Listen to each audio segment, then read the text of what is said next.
نبرات وعبرات تختلج في صدر محب صادق لله عز وجل، محب صادق في حبكم. ها هو الله عز وجل يكرمنا بلقائكم مرة ثانية، فلله الحمد أولا وآخرا. شكرا شكرا مجلسنا الأعلى للشؤون الإسلامية، شكرا جمعية زيد بن ثابت، شكرا شكرا شكرا شكرا لكم أيها الأحباب الكرام. شكرا لك يا دكتور نور الدين قاسم، ألف تحية لك أيها البطل الذي استطاع أن يجمع كل هذه الجموع. نترك جزاءك لله عز وجل، هو الذي يجازيك.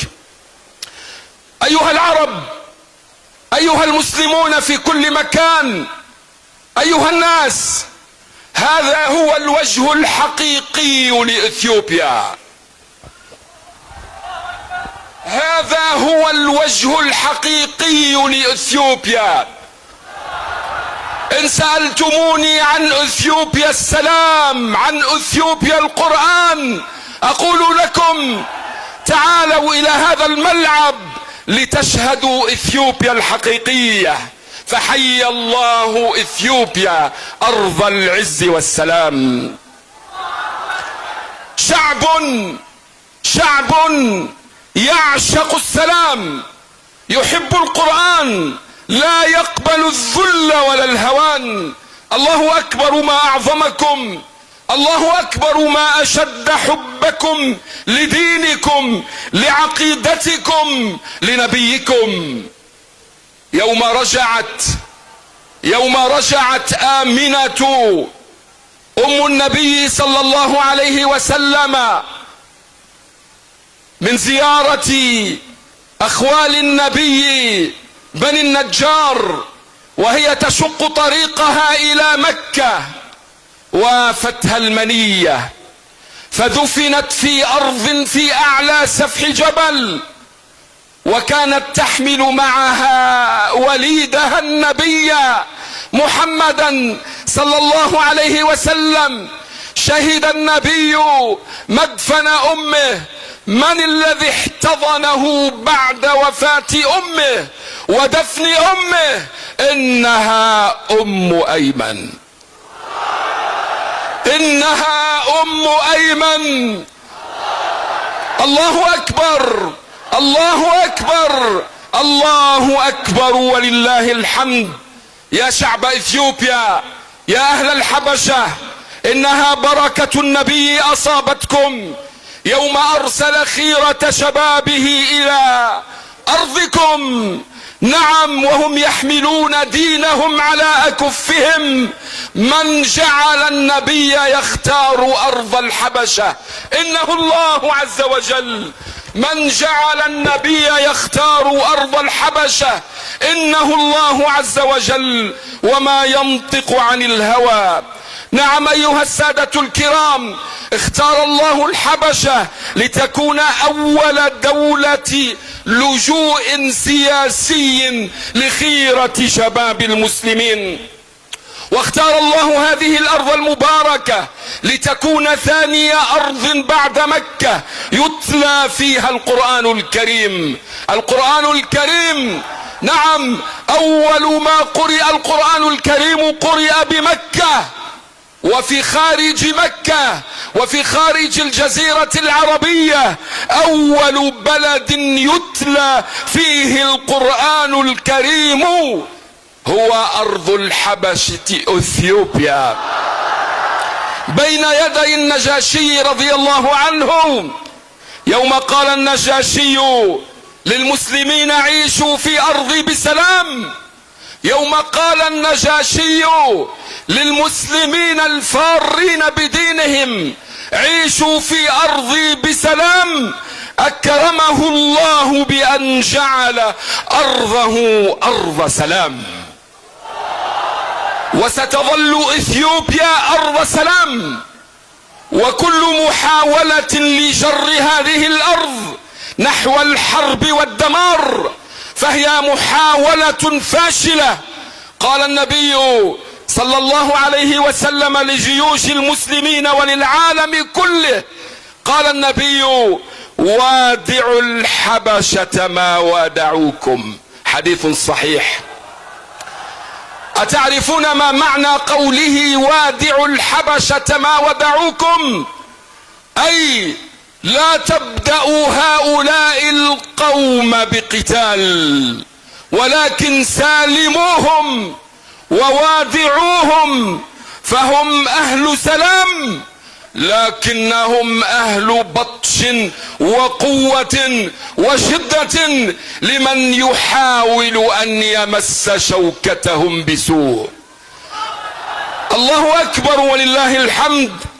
مخطئ من يدخل مع إثيوبيا في حرب أو نزال. أيها السادة الكرام، يوم خرج عمر بن الخطاب يريد الهجرة كان قويا وهو يحمل سيفه. عمر بن الخطاب قال لمكة كلها: من أحب أن تثكله أمه فليلحق بي وراء هذا الوادي. فخافت قريش منه ومن قوته ومن بطشه ومن قومه ومن ظهيره وظهره وأتباعه. لكن تعالوا بنا إلى بلال. من كان يحمي بلالا في أرض العرب؟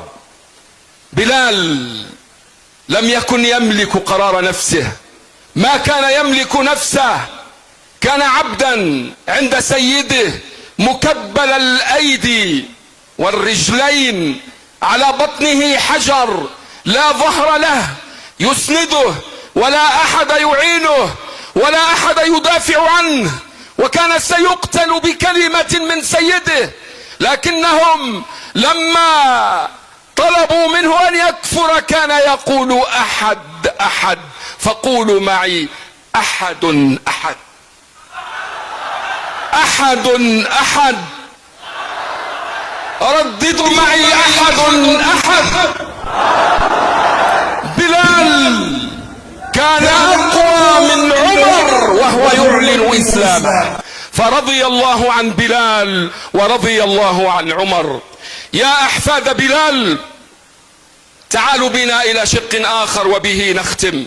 يا أحفاد بلال، حافظوا على أرضكم، حافظوا على أرضكم، وحافظوا على من ولاه الله عليكم. حافظوا على أرضكم وحافظوا على من ولاه الله عليكم. سيادة الدكتور آبي أحمد صانع مجد إثيوبيا، حياك الله بالسلام يا رجل السلام. أيها المسلمون في إثيوبيا، أيها المسلمون في إثيوبيا، والله إنكم لتحسدون على هذا الرئيس الموفق. أمثاله قليلون، فتح الباب أمامكم لتحيوا حياة المسلمين في عزة وشرف، فحافظوا عليه ولا تفرطوا فيه.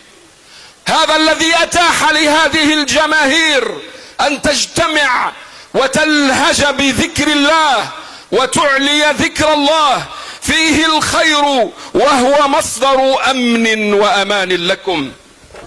أنا زرت الحبشة قبل 3 سنوات فرأيتها، لكن لما زرتها اليوم أيها السادة الكرام، رأيت هذه العمارات ورأيت هذه الطرقات وهذه الجسور. دولة قوية. الله أكبر ولله الحمد، الله أكبر ولله الحمد. ألف ألف تحية لك سيدي آبي أحمد.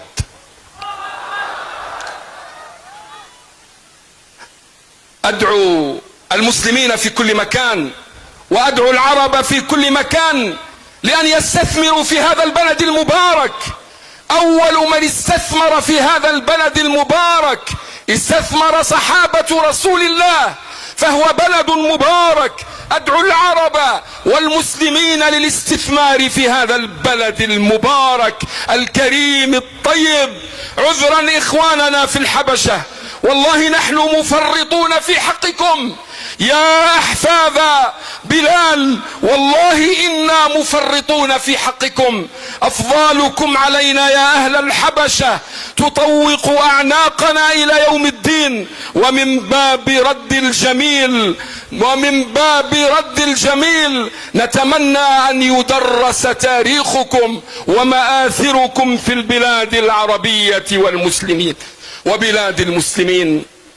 حي الله شعب اثيوبيا الكرام، آواكم الله، أكرمكم الله، أعانكم الله، وفقكم الله لكل خير، حياكم الله لكل خير. واعلموا أن الله ناصركم وأن الله معينكم. وصلى الله وسلم وبارك على سيدنا محمد وعلى جميع أصحابه أجمعين. والسلام عليكم ورحمة الله وبركاته.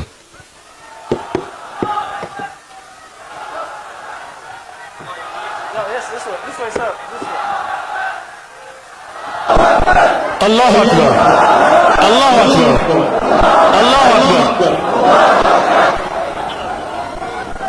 الله أكبر الله أكبر الله أكبر አሁን የሰማችሁትን በጣም መሳጭና በጣም መልእክትን ያዘለ ንግግር ባጭሩ ለመተርጎም እንሞክራለን። ፕሮፌሰሩ በጣም ደስተኛ መሆናቸውን ለሁለተኛ ጊዜ በኢትዮጵያ መምጣታቸው በጣም ደስተኛ መሆናቸውን አላህን በማመስገን እንደዚሁም የኢትዮጵያ እስልምና ጉዳዮች ጠቅላይ ምክር ቤትና እንደዚሁም የዘይድ ኢብኑ ሳቢት የቁርአን ማህበርን በጣም በማመስገን በተለይም ደግሞ ዶክተር ኑረዲን ቃሲም የሱን ጀዛና ምንዳ አላህ ራሱ በሚያውቀው አላህ ይስጠው ማለት በጣም ደስተኛ መሆናቸውን ገልጸዋል። እንደዚሁም እንደዚህ አይነት ስብስብ ትክክለኛ የኢትዮጵያን ገጽታ የሚያሳይ ነው ብለው ተናግረዋል። ኢትዮጵያ የሰላም ሀገር ነች። ኢትዮጵያ ቁርአን ወዳድ ሀገር ነች። ኢትዮጵያ ነብዩ ሰለላሁ ዐለይሂ ወሰለም ወዳድ ሀገር ነች። እንደዚሁም ደግሞ ኢትዮጵያ የጀግኖች ሀገር ነች። የበታችነትን ምጥላ ሀገር ነች። እንደዚሁም ደግሞ በአጠቃላይ ሃይማኖት ወዳድ ሀገር ነች አሉ። እንደዚሁም ኢትዮጵያን የሚነካት ኢትዮጵያን በመጥፎ የሚያትና በሷ መጥፎ ንያ የሚያደርግ ደግሞ አላህ Subhanahu Wa Ta'ala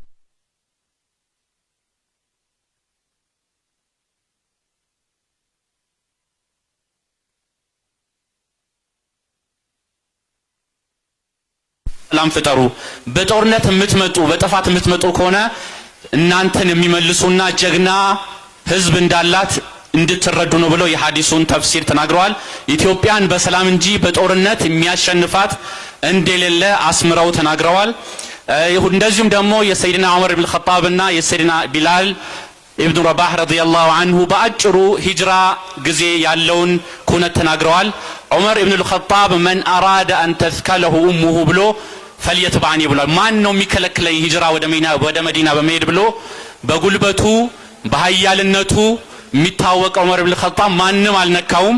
በተቃራኒው ግን ቢላል ኢብኑ ረባህ አጋዥ የሌለው እንደዚሁም ደግሞ ከሱ ጎን የሌለው ምንም ነገር የለውም፣ ግን አላህ ብቻ ነው ያለው አሐዱን አሐድ እያለ ያን ስቃይ ያን መከራ የቻለ ጠንካራ የኢትዮጵያ ተምሳሌት እንደሆነ ተናግረዋል። እንደዚሁም ደግሞ በተለይ ለዶክተር አብይ አህመድ ደጋግመው ሰላምታቸውና ይህን የመሰለ መሪ ሁላችሁም እንድትጠብቁት ሀገራችሁን እንድትጠብቁ ይሄን እኔ ከዚህ በፊት ከ3 ዓመት በፊት መጥቻለሁ። አሁን ያየሁትን ለውጥ ያየሁትን እድገት በጣም የሚመሰገን ነው። እንደዚህ አይነት መሪ ሌላ መሪዎች የሚቀኑበት ሌላ ሀገሮች የሚቀኑበት ነው። ስለዚህ ሁላችሁም ከመሪያችሁ ጎን መሆን አለባችሁ። እንደዚሁም ደግሞ አረቦችም ሙስሊም ሀገራትም እዚህ ሀገር ላይ ኢንቨስት እንዲያደርጉ ጥሪ አቅርበዋል። እንደዚሁም ደግሞ ሰላምና ሁልጊዜ ብልጽግና ለኢትዮጵያ እንዲሆን ተመኝተዋል። ኢንሻአላህ ወደሚቀጥለው መርሃ ግብር እንሻገራለን። Excellencies, ladies and gentlemen, Professor Kamal said one thing: Ethiopia is a good friend, a good neighbor, a peace lover people, and also Ethiopia is home of braves, heroes and heroines. That's what he said shortly. Next, I would like to invite His Excellency Honorary Dr. Sheikh Sultan Aman Eba for a remark to the podium. Allahu Akbar. Allahu Akbar. Allahu Akbar. Well, ክቡራትና ክቡራን ኢትዮጵያ ውቦች ነን እኮ ብለናል። እንግዳ ተቀባይ ነን። አህመድ አልነጃሺ ንጉስ ሆኖ እስልምናን የተቀበለው የመጀመሪያው ንጉስ እሱ ነው በዓለማችን ላይ። በነገራችን ላይ እስልምናን የተቀበለ ንጉስ አህመድ አልነጃሺ ነው። እናም በክቡር ዶክተር ሻጂ ኢብራሂም ቱፋ የነጃሺ 00 መንደር ምስረታ ተጀምሯል። ውቅሮ ትግራይ ላይ ማለት ነው። ይሄ የሚያስደምም ነው። አላሁ አክበር፣ አላሁ አክበር፣ አላሁ አክበር። አመሰግናለሁ።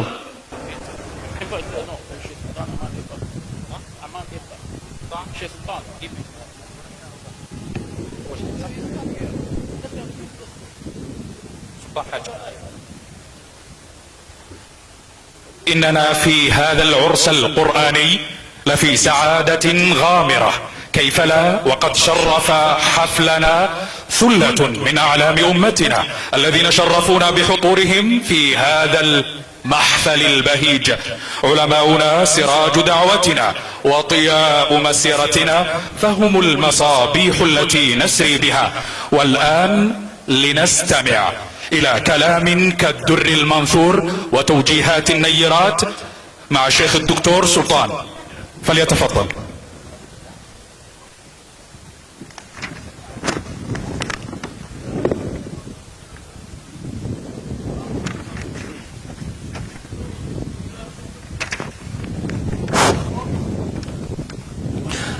بسم الله الرحمن الرحيم. الحمد لله رب العالمين، والصلاة والسلام على أشرف الأنبياء والمرسلين نبينا وحبيبنا محمد عليه أفضل الصلاة وأزكى التسليم. فضيلة الشيخ الدكتور شحجي إبراهيم توفى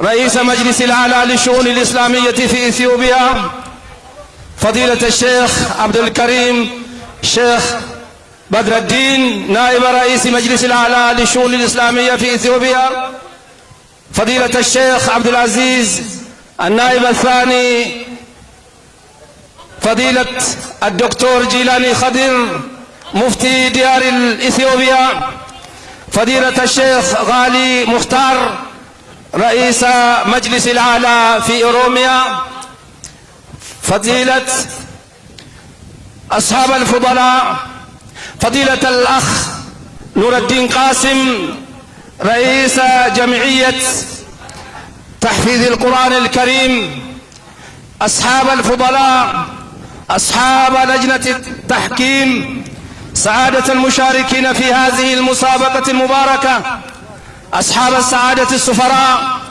أيها الجمهور المشاركون، السلام عليكم ورحمة الله تعالى وبركاته. الحمد لله، الحمد لله بنعمه تتم الصالحات، وبعطائه وفضله وتوفيقه تؤم البركات، والصلاة والسلام على صاحب الآيات محمد صاحب المعجزات، وعلى آله وصحبه الذين آووا ونصروه وعزروه في الملمات. أما بعد، فطوبى لمن وفق لحمل كتاب الله وحفظ آياته يتلونه ليل نهار، كتاب أنزله الله من فوق 7 سماوات، لا يأتيه الباطل من بين يديه ولا من خلفه، تنزيل من حكيم حميد. فيا سعادة من قام بخدمة كتابه حفظا وتعليما. ضيوفنا الأكارم الذين وفدتم من أرجاء العالم وبقاع الأرض شرقا وغربا جنوبا وشمالا لهذه المهمة العظيمة، مسابقة القرآن الكريم في بلدنا وفي مدينتنا أديس أبابا. طبتم وطاب مساكم، أهلا بكم وسهلا. نحن إخوانكم وهذا بلدكم دار الحجرة ومسقط رأس النجاشي وبلال أم أيمن الذي قال عنها الرسول صلى الله عليه وسلم أم أيمن أمي بعد أمي. حقا عشنا وعاش المسلمون هذه الأيام المباركة سعداء أمضوا فيها أحلى الأيام وأسعدها في مسابقة نداء الإيمان وكلام ربنا المنان. هذه المسابقة التي جمعت بين الأذان وحفظ كتاب الله فخر لنا وعز وشرف شعبنا ورفعة لوطننا وإحياء لتاريخنا ونصرة لديننا. أهلا بكم وسهلا في هذا البلد المبارك. كيف لا ونحن نستضيف حفظة كتاب الله الذين يمثلون من 60 من دول العالم حيث لم يسبق له مثيل في تاريخ الحبشة القديم. ألا فليعلم العالم إثيوبيا اليوم ليست إثيوبيا أمس. من تاريخ مسلمي الحبشة فقد تبدل الحال والمآل من الظلم إلى العدل والغطي إلى الانفراج ومن الانغلاق إلى الانفتاح. وخير شاهد على ذلك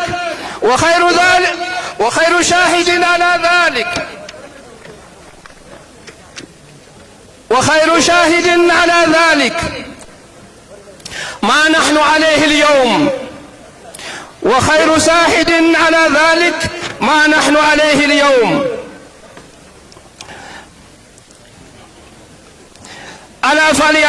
وخير شاهد على ذلك ما نحن عليه اليوم وما نراه في بلدنا من تطور وإنجازات تنموية وعلاقات دولية هذا عالمية في ظل الحكومة التي لا تفتر تعمل ليل نهار في إعادة تاريخ الحبشة القديمة هذا.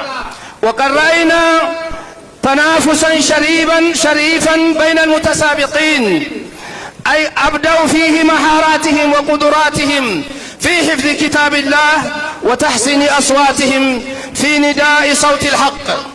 وهذا في غاية الأهمية وخاصة في هذا الوقت الذي نعيش في عالم مليء بأنواع التحديات. وأخيرا نحن في المجلس العالي للشؤون الإسلامية في أديس أبابا نقف بجانب من يقوم بها مثل هذه الأنشطة ماديا ومعنويا وخاصة لحفظ كتاب الله وإحياء سنة رسول الله صلى الله عليه وسلم تلاوة وحفظا وتعليما وتعلما. وفي الختام أقدم شكري وتقديري لجمعية زيد بن ثابت لتحفيظ القرآن، كما أشكر حكومتنا الإثيوبية التي أتاحت ولا تزال تتيه في مثل هذه الأنشطة. وخاصة أشكر رئيسة بلدية العاصمة أديس أبابا أدان الشبيبي. وشكرا لاستماعكم والسلام عليكم ورحمة الله تعالى وبركاته. الله أكبر الله أكبر الله أكبر። ክቡር ዶክተር ሼህ ሱልጣን አማኔ ይባል እጅግ አድርገን እናመሰግናለን። የአዲስ አበባ እስልምና ጉዳዮች ከፍተኛ ምክር ቤት ፕሬዝዳንት ናቸው። ሹክራን ጀዚላ። አላሁ አክበር አላሁ አክበር አላሁ አክበር። ባጭሩ በአረበኛ የተናገሩትን ክቡር ዶክተር ሐጂ ሱልጣን አማኔ ይባ ስለዚህ የተመረቀና የተባረከ ስብስብ አላህ Subhanahu Wa Ta'ala ስላበቃን በምስጋና ጀምረው የኛ እና የተለያዩ ሀገራቶች ከ60 በላይ ሀገራቶች ይሳተፉበት የሁለተኛ ዙር ውድድር ከመጡበት ጊዜ ጀምሮ ሳምንት በላይ ይሆናቸዋል። በጣም ደስተኛ የሆነ ጊዜ ነው ያሳለፍነው። በቁርአንና በአዛን የተለያዩ ውድድሮች እየተሳተፍን ነበረ።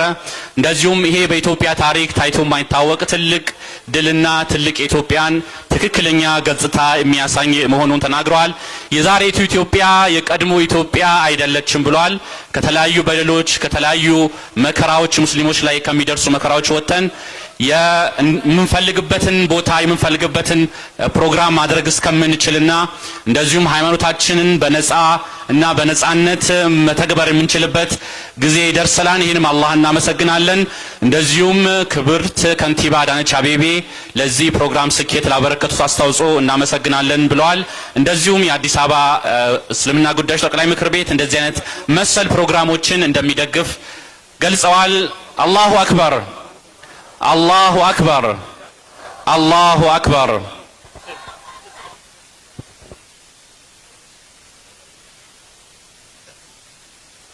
ضيوفنا الكرام، والآن ندعو إلى المنصة لجنة التحكيم للصعود للمنصة الشيخ الدكتور صادق محمد عبد الله من اليمن، والشيخ حافظ عثمان شاهين من تركيا،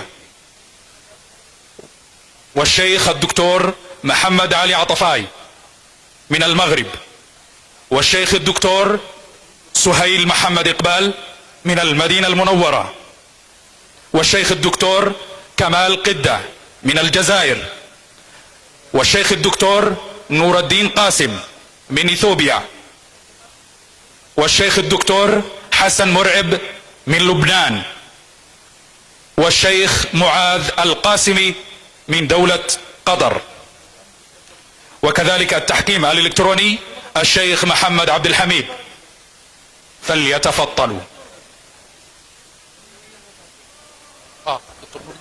Allahu Akbar. Allahu Akbar. These individuals who have been called are international judges, including our Ethiopian judge, Dr. Nuruddin Qasim, founder and manager or general manager of Zaid ibn Thabit Quran Association. So, takbir is important here as well. Takbir. Allahu Akbar. Allahu Akbar. ደከማችሁ እንዴ? ታው ይሄ ቀን በትግላችሁ የተገኘ አይደል እንዴ? አይደክማችሁም፣ እርግጠኛ ነን። አላሁ አክበር። የብዙዎች ልፋት ስለሆነ ነው። እናም ሀገራችንን እንድንኮራበት ያደረገው የእናንተም ትግልና አስተዋጽኦ ነውና አላሁ አክበር።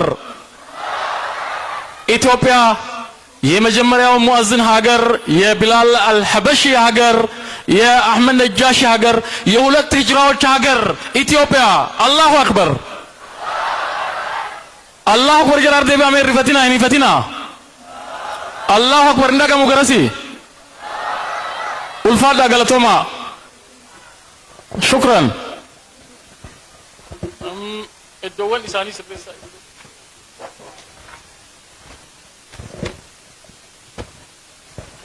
ثاني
سهيل أنت تعطيه السؤال.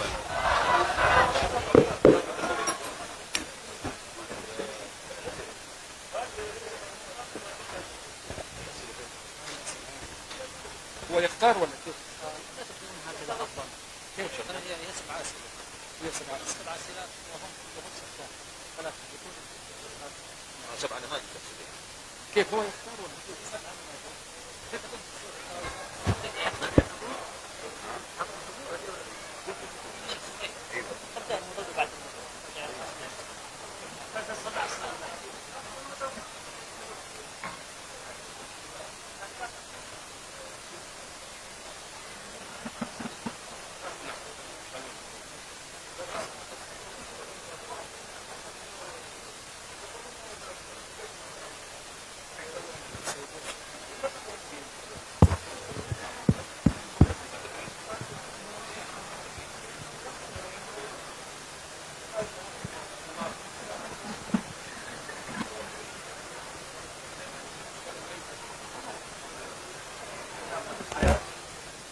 معك الميكروفون.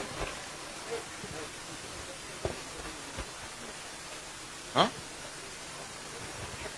نحن من يقيم بس أنت لست معنا. طيب استعن بالله. السؤال الأول، اقرأ من قوله تعالى: أيها الإخوة الحضور وإذا قرئ القرآن فاستمعوا له وأنصتوا لعلكم ترحمون. السؤال الأول،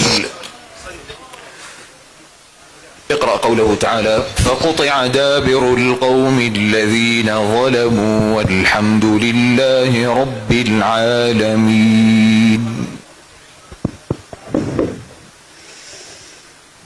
أعوذ بالله من الشيطان الرجيم.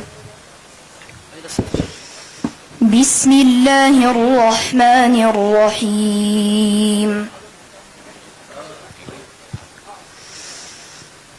فقطع دابر القوم الذين ظلموا والحمد لله رب العالمين.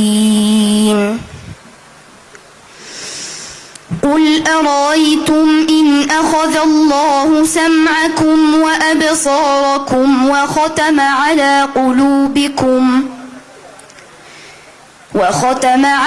قلوبكم من إله غير الله يأتيكم به.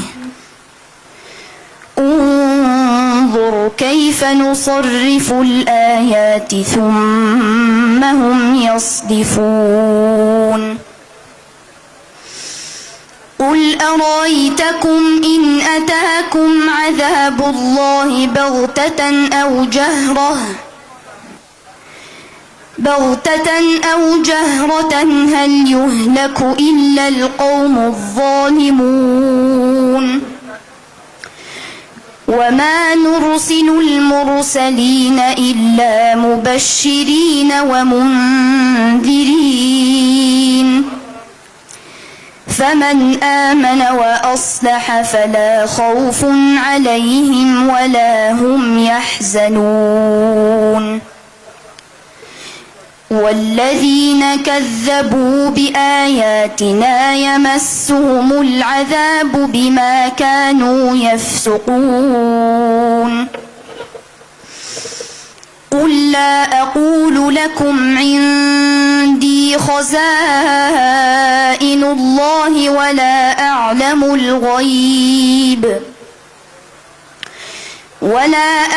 الغيب ولا أقول لكم إني ملك إن أتبع إلا ما يوحى إلي. قل هل يستوي الأعمى والبصير أفلا تتفكرون. وأنذر به الذين يخافون أن يحشروا إلى ربهم ليس لهم من دونه ولي ولا شفيع لعلهم يتقون. ولا تطرد الذين يدعون ربهم بالغداة والعشي يريدون وجهه ما عليك من حسابهم من شيء وما من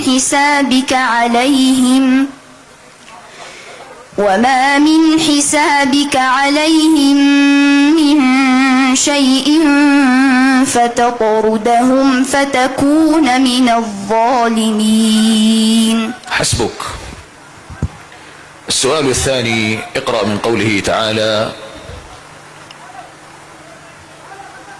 نبئ عبادي أني أنا الغفور الرحيم.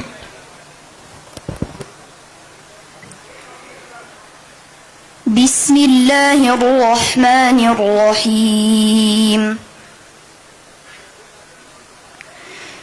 نبئ عبادي أني أنا الغفور الرحيم وأن عذابي هو العذاب الأليم.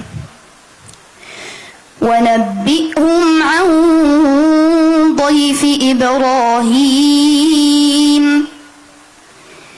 إذ دخلوا عليه فقالوا سلاما قال إنا منكم وجلون قالوا لا توجل إنا نبشرك بغلام عليم قال أبشرتموني على أن مسني الكبر فبم تبشرون قالوا بشرناك بالحق فلا تكن من القانطين قال ومن يقنط من رحمة ربه إلا الضالون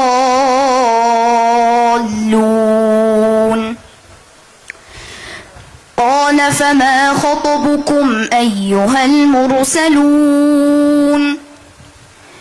قالوا إنا أرسلنا إلى قوم مجرمين إلا آل لوط إنا لمنجوهم أجمعين